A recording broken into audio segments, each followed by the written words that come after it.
Hello friends, आज की video में हम डिटेल में डिस्कस करेंगे नेशनल एजुकेशन पॉलिसी 2020 को। और स्टार्ट करते हैं नेशनल एजुकेशन पॉलिसी के एक छोटे से बैकग्राउंड से। 34 इयर्स के बाद भारत के एजुकेशन सिस्टम में बड़े बदलावों के लिए नेशनल एजुकेशन पॉलिसी 2020 को कैबिनेट अप्रूवल मिल चुका है। भारत के आज़ाद होने के बाद इंडिया की पहली नेशनल एजुकेशन पॉलिसी 1968 में आई थी, इसके बाद 1986 में, और इसके 34 इयर्स के बाद अब 2020 में नेशनल एजुकेशन पॉलिसी 2020 अप्रूव हो चुकी है। बात करते हैं नेशनल एजुकेशन पॉलिसी 2020 के डिटेल्स की। इस पॉलिसी को ड्राफ्ट करने के लिए एक कमेटी बनाई गई थी, जिसके चेयरमैन थे डॉक्टर के कस्तूरी रंगन, जो कि पहले इसरो के चीफ भी रह चुके हैं। इन्होंने पिछले साल नेशनल एजुकेशन पॉलिसी का ड्राफ्ट वर्जन एचआरडी मिनिस्ट्री को सबमिट किया था 31 मई 2019 को।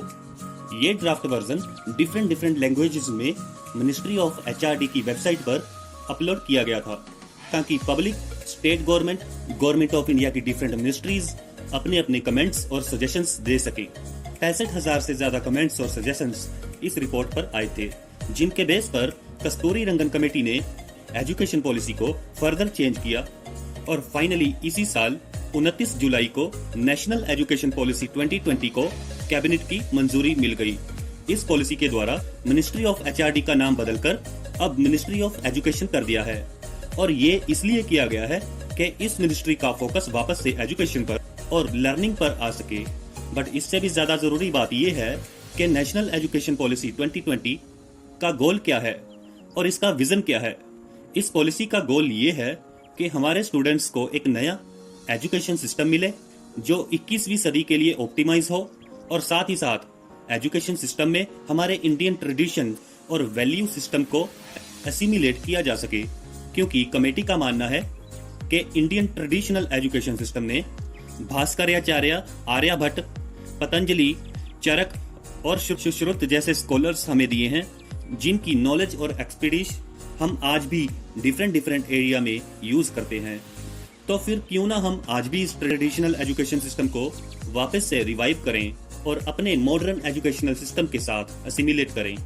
इसी के साथ साथ कमेटी को ये भी लगता है कि इंडिया के लिटरेचर और ट्रेडिशन में मैथ्स, फिलोसफी, मेडिसिन, मेटलर्जी जैसे डिफरेंट टॉपिक्स की इन डेप्थ नॉलेज है।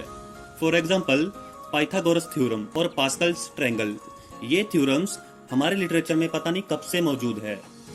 पाइथागोरस थ्योरम और फिबोनाची जैसी थ्योरम की बहुत ही ब्यूटीफुल एक्सप्लेनेशन हमें भौतिक सूत्र और विरहन के बॉक्स में देखने को मिलता है।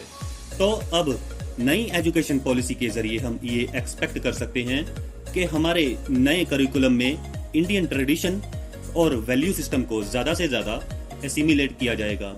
इसके अलावा नेशनल एजुकेशन पॉलिसी 2020 अब तक चले आ रहे 10+2 पेडागोजी के स्ट्रक्चर को चेंज करके 5+3+3+4 पेडागोजी के स्ट्रक्चर को लॉन्च कर रहे हैं। देखिए, पहले क्या होता था कि फॉर्मल एजुकेशन 2 स्टेजेस में होती थी। क्लास 1 से क्लास 10 इनको प्राइमरी और सेकेंडरी स्टेज कहा जाता था, और क्लास 11 से क्लास 12 को हायर सेकेंडरी। ये pedagogical academic structure 1968 education policy में रिकमेंड किया गया था, और पिछले 50 सालों में हमारे एजुकेशन सिस्टम को स्टैंडर्डाइज करने में एक बहुत ही अहम भूमिका निभाई है। बट अब समय की मांग है कि अब टाइम के हिसाब से नए एकेडमिक पेडागोजिकल स्ट्रक्चर को लाया जाए। नेशनल एजुकेशन पॉलिसी 2020 में 5+3+3+4 के एकेडमिक पेडागोजिकल स्ट्रक्चर को लॉन्च किया गया है। ये pedagogical academic structure scientific studies पर बेस्ड है, और वो हम देखेंगे कैसे। उससे पहले देखते हैं कि ये 5+3+3+4 का मतलब एक्चुअली में है क्या। बेसिकली पूरी स्कूलिंग फेज को 4 मेन पार्ट्स में डिवाइड किया गया है। पहले 5 साल को फाउंडेशनल बोला गया है, नेक्स्ट 3 ईयर को प्रीपेटरी, अनदर 3 इयर्स को मिडिल स्कूल, और फाइनल 4 इयर्स को सेकेंडरी। सबसे पहले देखते हैं फाउंडेशनल स्टेज की डिटेल्स। डिफरेंट साइंटिफिक रिसर्च के हिसाब से 85 ऑफ द ह्यूमन माइंड 6 सालों की एज तक डेवलप हो जाता है। इसीलिए कस्तूरी रंगन कमेटी का मानना है कि बच्चे के जन्म के बाद के पहले 6 साल बहुत ही ज्यादा क्रिटिकल हैं एक अच्छी मेंटल ग्रोथ के लिए, इसीलिए कमेटी ने रिकमेंड किया कि बच्चों को फर्स्ट 6 ईयर्स के दौरान ECCE यानी early childhood care and education, इस पर स्पेशल फोकस दिया जाना चाहिए। इसीलिए 4 to 6 ईयर के बच्चों की एजुकेशन को भी अब पेडागोजिकल एकेडमिक स्ट्रक्चर में इंक्लूड किया गया है।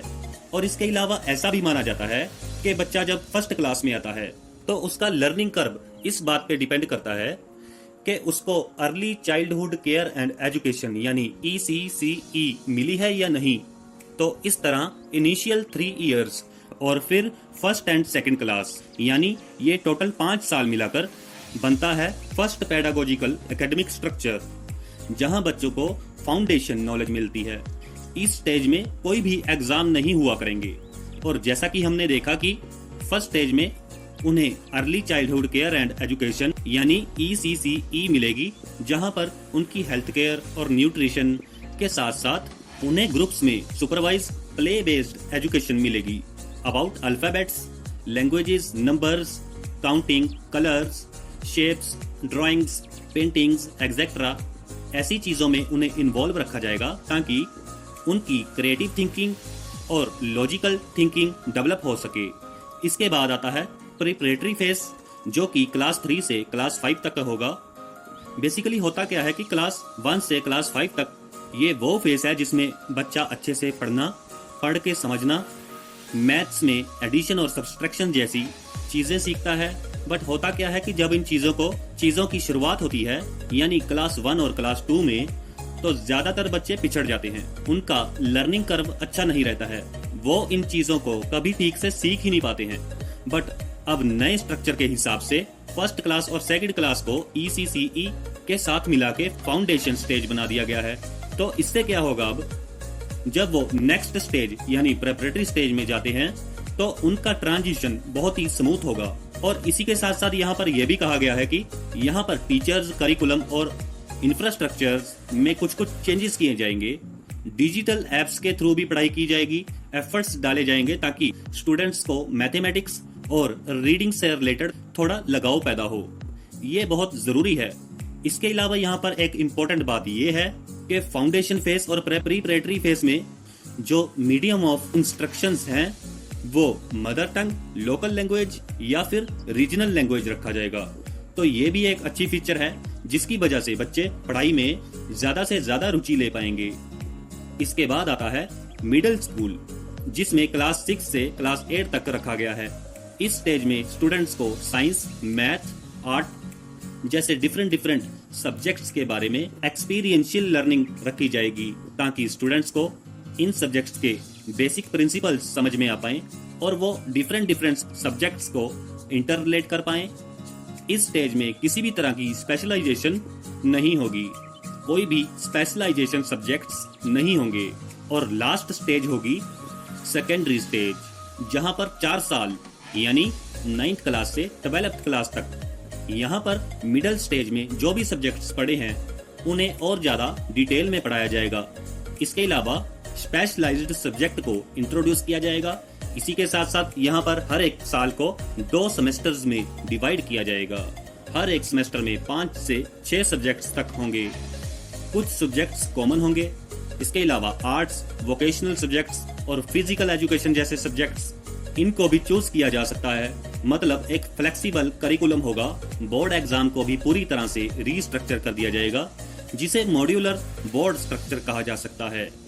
यहाँ पर core concept, principle, critical thinking और हायर ऑर्डर स्किल को हर सब्जेक्ट में अटेन करने पर फोकस किया जा सकता है, ना कि केवल लर्निंग रट्टा मारने पर नहीं, बल्कि प्रिंसिपल, कंसेप्ट्स ये सब क्लियर किए जाएंगे। इसके अलावा न्यू एजुकेशन पॉलिसी को इंक्लूसिव और इक्विटेबल एजुकेशन सिस्टम बनाने के लिए सरकार जो है जेंडर इंक्लूसिव फंड देगी, ताकि जो ज्यादा से ज्यादा गर्ल्स को एजुकेशन सिस्टम से जोड़ा जा सके, क्योंकि आज की डेट में गर्ल एजुकेशन एक बड़ा इशू बना हुआ है। और इसी डायरेक्शन में एक काम ये भी किया जाएगा कि एजुकेशन इंस्टीट्यूशंस और एफिलिएटेड ऑफिसेस द्वारा अवेयरनेस सेशन कंडक्ट किए जाएंगे, ताकि लड़कियों और लड़कों से रिलेटेड जो समाज में स्टीरियोटाइप बने हुए हैं उन्हें खत्म किया जाए और गर्ल्स ड्रॉप आउट कम किया जाए। इसी के साथ साथ यहाँ पर ट्रांसपोर्ट फैसिलिटीज, सैनिटेशन, इस तरह की फैसिलिटीज को भी इम्प्रूव किया जाएगा। इसके अलावा स्टेट को एनकरेज किया जाएगा कि वो अपने स्टेट में डिसएडवांटेजेस रीजन में स्पेशल एजुकेशन जोन बनाए। इन SEZ को सेंट्रल गवर्नमेंट 2:1 रेशो में फंड अवेलेबल करेगी। मतलब अगर स्टेट 1000 रुपए खर्च करती है तो सेंट्रल गवर्नमेंट 2000 रुपए खर्च करेगी। जो बच्चे किसी कारण से ड्रॉप आउट हो चुके हैं उन्हें किसी कारण से प्रोग्राम के साथ दोबारा जोड़ा जाएगा ताकि वो लोग इवनिंग या नाइट स्कूल के जरिए वापस से स्ट्रीम में आ सकें। और ऑब्वियसली इस तरह के प्रोग्राम में पैसा तो लगेगा ही, इसीलिए नेशनल एजुकेशन पॉलिसी 2020 में रिकमेंड किया गया है कि सरकार अपनी GDP का 6% एजुकेशन पर खर्च करेगी। हालांकि ये रिकमेंडेशन 1968 में नेशनल एजुकेशन पॉलिसी जो चली आ रही है, बट लेट्स सी इस बार ये फॉलो होती है या नहीं। अगर आपको ये इन्फॉर्मेशन यूजफुल लगी है तो गाइज चैनल को सब्सक्राइब कर लीजिए, वीडियो को लाइक कर दीजिए और अपने फ्रेंड्स के साथ शेयर कर लीजिए। Thank you guys.